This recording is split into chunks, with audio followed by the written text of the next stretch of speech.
नाज़िर, शहदादकोट में सरकारी मुलाज़मन पारां मुतालबनि जी मनता लाइ अॼु चौथी ॾींहुं बि ऑफिसनि ऐं स्कूलनि में हड़ताल करे एहतजाज कयो वियो आहे। तफ़सील मालूम कंदा साजिद खड़का। जी Sajid.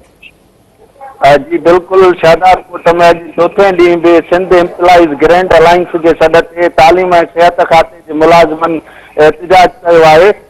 Grand alliance paramedical staff पारां तालका अस्पताल जी ओपीडी जो बाइकाट करे एमरजेंसी जी गेट अॻियां जेको आहे पीरबख्श फिरोजी, गुलाम नबी भट्टी, सुलेमान कंबो ऐं ॿियनि जी अॻुवाणीअ में एहतजाजी मुज़ाहिरो कयो वियो आहे।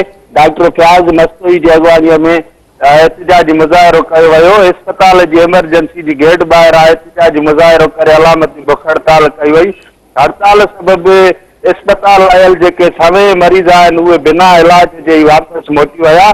होॾां फैज़ला स्कूल जे उस्तादनि पिणु जेको आहे एहतजाजी मुज़ाहिरो करे जेको आहे तदरीसी अमल जो बाइकाट कयो वियो आहे।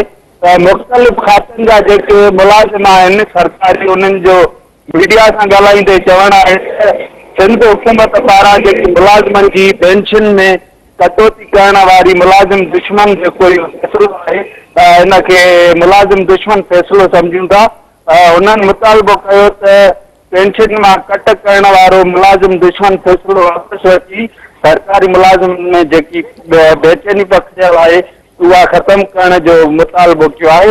मां ॿुधाईंदो हलां त अॼु चौथे ॾींहुं बि जेको आहे शहदादकोट जा जेके तालीमी इदारा आहिनि उन्हनि में पिणु जेको आहे तदरीसी अमल जो बाइकाट कयो वियो आहे। जी साजिद, तव्हांजी महिरबानी।